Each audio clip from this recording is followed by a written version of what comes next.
100 days into the presidency of Joe Biden, are we seeing the beginning of a transformative era, or is it business as usual? I'll ask one of the country's most outspoken progressive politicians.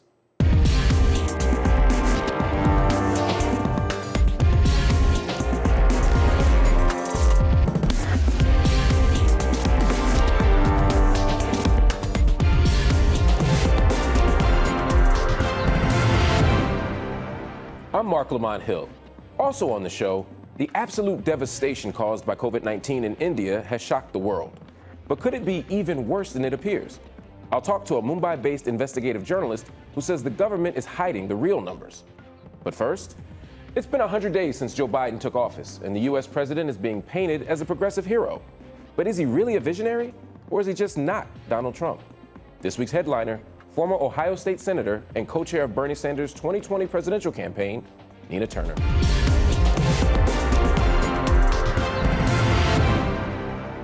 Nina Turner, thank you for joining me on UpFront.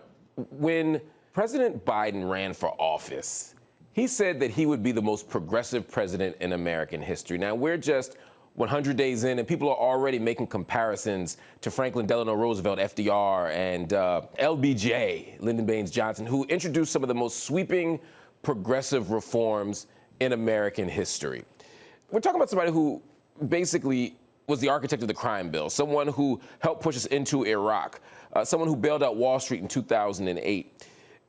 Is it even possible for someone with that history to be mentioned in the conversation around progressive presidents? Well, what I will say is that this is certainly the beginning of the process here. I will say that the Biden administration, because of the push of the progressive movement, we can't lose sight of the fact that the progressive movement, all of these things are brought to you by the progressive movement. The push and some of the things that we heard last night is because the progressive movement is out there making these demands. I think the first 100 days are just that. We got a long way to go, because what you are naming, the things that you just enumerated, those things were put into place by policies that he supported. And so now he is the president of the United States of America, and this provides him a spectacular opportunity through public policy to undo some of that damage. And some of that, especially on the crime bill, had generational impacts. So it's a great time to be able to undo some of those things. But pushing for family paid medical leave, family leave and medical leave for up to 12 weeks when we have zero and other industrialized nations are ahead of us on that is a good thing. Talking about infrastructure all of those things are a good thing. But when you are on the path to good, you got to keep going. And in some cases, we got to run like our lives depended on it. So this is a startup process, it's not the beginning, hence the first 100 days. We got many more days to go. You mentioned last night, of course, you're referencing at the time of this interview to President Biden's speech before the joint session of the U.S. Congress. He talked about his agenda. One of the things that came up in that was his American Families Plan. He talked about his plan for the economy. He talked about a lot of stuff. As you said, some of it is a result of being pushed by the progressive movement. But have we set too low a bar for him? Are we measuring him against the progressive movement, or are we measuring him against Trump, who left it a fairly low bar to measure against? I mean, you're bringing up a great point. The country, or at least part of the country, because let us not forget that Mr. Trump did amass 74 million votes. So let's just say the other half of the country was very fatigued by President Trump. The world was fatigued by President Trump. And so I will give President Biden credit in terms of his very presence changes that dynamic, that we are no longer dealing with a neo-fascist, to be sure, and neo-fascism had to be dealt with up front. But now that we are in this moment that Democrats control all the levers of power that they asked for, so now is the opportunity for the Democratic Party to go bold, to go big. And this is no time to shrink. Power must be used. It does not last always, and so you must use it. Now, you say we got rid of the neo-fascist president. Many would argue, but we have a neoliberal president, someone who still worships the market, someone who still doesn't really believe in the kind of socialized response to suffering that many people would advocate for on your side of the aisle. If that's the case, is Biden the person to lead a progressive movement? Can he do that? Well, it's not about him leading the progressive movement. I mean, he is who he is. But what he has shown thus far in his administration thus far, that they are listening and capturing the pulse somewhat.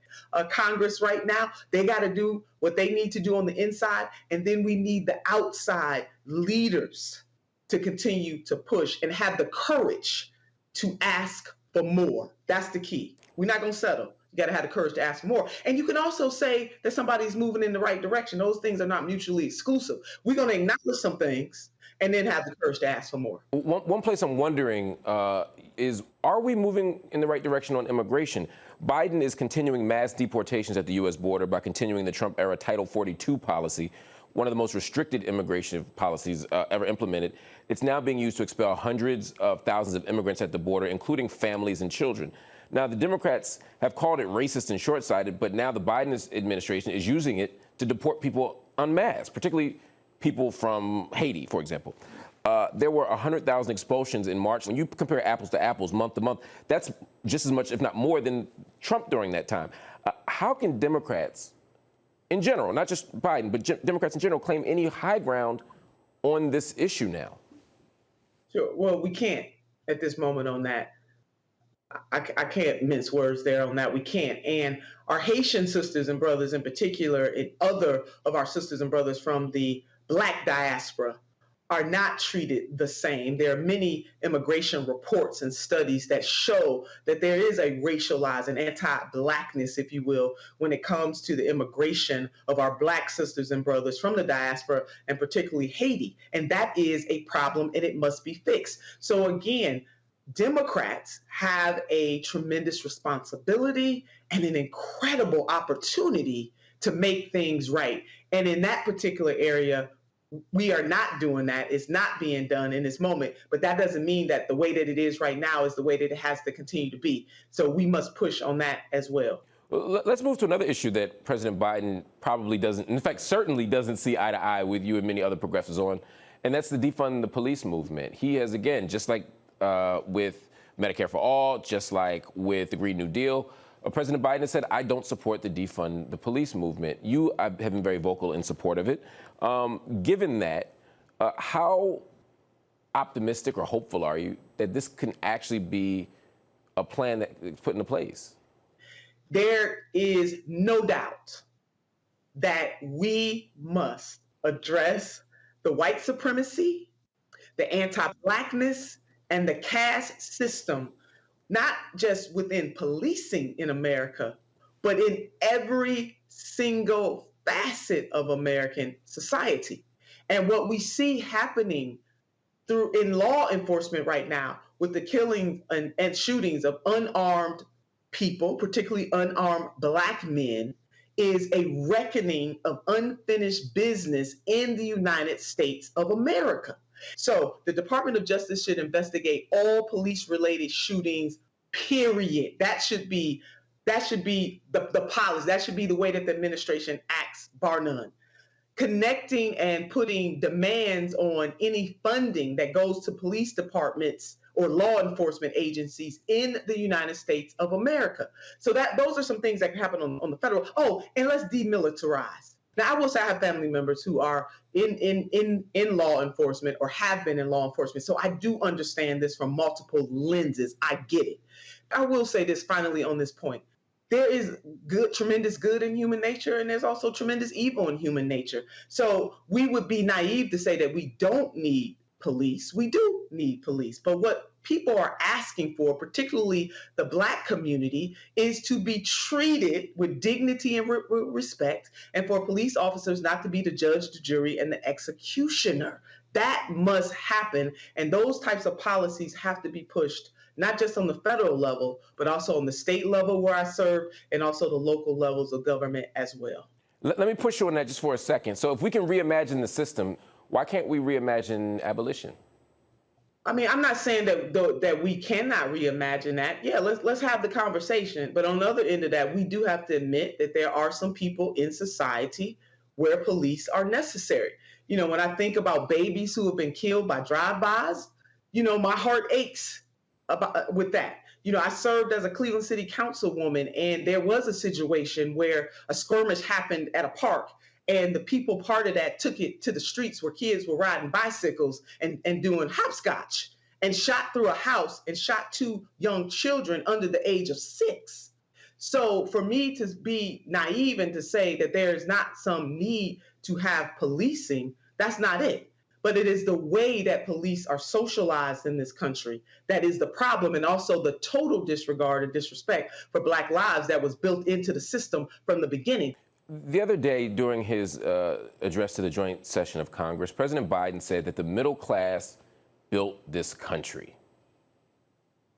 What say you?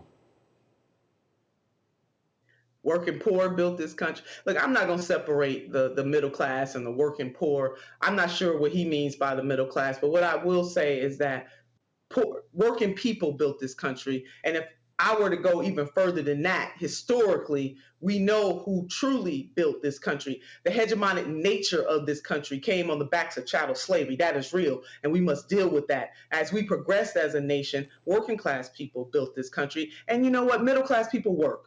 I mean, we separate. I don't like the separation. Let's just go ahead and put all working people together. Is somebody in the middle of that? Yes. Is somebody at the top of that? Yes. Is somebody at the bottom? But it is working everyday people, and they get in the raw deal. Let's increase the minimum wage. Let's make sure that we have universal health care in this country that would give relief to everybody in this country, and will also help our businesses. There are lots of big and bold policies that we can do as a hegemon nation, and we must do it bold and big, quickly. You were the national campaign co-chair for Bernie Sanders, who pointed out that 2 years after Obama took office, Republicans, quote, did phenomenally well. The same was true after 2 years under Clinton. He says it's because Democrats failed to use their power to benefit working families, but that Biden understands this. You're running for Congress this year, hoping to represent the 11th district in Ohio, a state that Donald Trump comfortably won. Do you think Biden has done enough for working families, enough that Democrats could pick up congressional seats based on his record? Well, we lost a seat because of the census. You know, that's happening right now in Ohio. So in 2022, we will have one less seat. And so what I am running to do is to keep this movement going in the Congress, because I do have the courage to ask for more. 1 in every 3 children in my district are living in poverty. Many families are living in poverty. This is a district that has extraordinary wealth on one end and extreme poverty on the other. And so for the working side of my district, the poorest people in this district, they need a $15 an hour minimum wage increase. We got to do that. And we can't blame a parliamentarian. Let's just go ahead and get that done. They need universal health care. But have Democrats done enough to get those? Because the argument here is that Democrats win, they don't serve the working people, and so then they look to Republicans as an alternative. Have Democrats, and particularly the Biden administration, done enough now so that they'll look to Democrats to pick up these seats, as opposed to saying, you know what, let's try this Republican way again? Well, we got to continue to earn that. I mean, my state, you're right. Not only did President Trump win in 2020, he increased his lead in 2020. So we got to speak the love language of the working class people of not just the great state of Ohio, but all over the country. And we can do that because we control all the levers there. And there's more work to be done. And I'm laying out that work: $15 an hour minimum wage, universal health care, Medicare for all, and canceling student debt so that we can get people disposable income in their pockets. We can do it. We have the levers of power. We cannot waste that power. When Republicans are in power, they use it. And so I want to see my Democratic colleagues, and I will be there to join them, to continue to have the courage to ask for more, to use that power in such a way that we leave no doubt whose side the Democratic Party is on. Nina Turner, thank you so much for joining me on UpFront. Thank you for having me. A devastating wave of COVID-19 infections is overwhelming India. Hospitals and crematoriums are overflowing with bodies, and an untold number of people are scrambling for oxygen cylinders, medicines, and hospital beds. India has become the epicenter of the global pandemic, with more than 1 in 3 new cases in the world now in the country, and over 3,000 deaths a day. But that's just the official count, and many believe the real numbers are far higher. So what accounts for this devastation, and how did India get to this point? To help us answer this, we're joined by Rana Ayyub, an investigative journalist based in Mumbai and a global opinions writer for The Washington Post. Rana, thank you for joining me on UpFront. You've covered so many things. You've covered the devastating impact of anti-poor policies on Indians. You have covered, of course, religious-based riots. You've covered extrajudicial killings. And, of course, the first wave of COVID-19 in the country. And yet, despite all of that, you write in Time magazine last week of the current situation. If the apocalypse had an image, it would be the hospitals of India. What makes this circumstance worse than anything you've seen before? Well, Mark, I've been reporting for the last 15 years, but I've never, and I've seen, of course, Narendra Modi's own governance of the Gujarat carnage in the year 2002 as a relief worker. But what he's doing to the country right now, when it was this devastation, it is like a writer friend said last evening, it's a Holocaust. Where the Prime Minister has criminally abdicated his responsibility when the second wave of COVID-19 has been devastating Indians, has ravaged the rest of the country, and the Prime Minister is fixated with elections in the country, stretching it to 8 phases all over West Bengal and Assam, from where we are recording the highest number of cases in the last 1 or 2 weeks. The hospitals resemble a war zone. Our crematoriums are so full that the rich are trying to use their contacts to book a slot in the crematorium because they're all booked for the next 3 days. There is no wood left to light the pyres. There's only enough wood for the next 2 or 3 days. There are more bodies than wood. And of course, it's the devastation. The Indian government is trying to hide as usual. It is camouflaging the figures because it believes there will be a backlash. And of course, there will be a backlash because this year, we thought the country would have been better prepared. And especially when there were warnings by specialists, by doctors, by epidemiologists, that the second wave could be devastating for the country. The Prime Minister paid no heed, and which is why we are where we are. I have never, as a journalist, witnessed devastation at this scale, pan-India. Wow. Well, let's talk about some of those numbers, because at the beginning of April, we were seeing 80,000 cases and less than 500 deaths on the first day of April, to now where we see 350,000 cases and 3,000 deaths a day. Yeah. And of course, as you talked about, some crematoriums, journalists have documented that the body counts there exceed the death toll, which suggests that the numbers simply aren't accurate. You know, metal grills used to burn bodies have melted down from overuse. We don't even have our minds completely wrapped around how big of a crisis we're facing based on the official numbers. Do you have a sense of just how big the numbers could be? When I wrote this Time magazine piece, Mark, 4 days ago, there was an estimate that the death figures, this estimate came from my conversations with journalists, health officials, doctors across the country. And I said the estimated number could be about 10,000 in a day. In the last 3 days, I have been speaking to journalists, I have been speaking to a lot of people in rural India, including my own family members, my entire ancestral family in Azamgarh, which is in the largest state of Uttar Pradesh. The entire family is COVID positive. My uncle is critical on ventilator.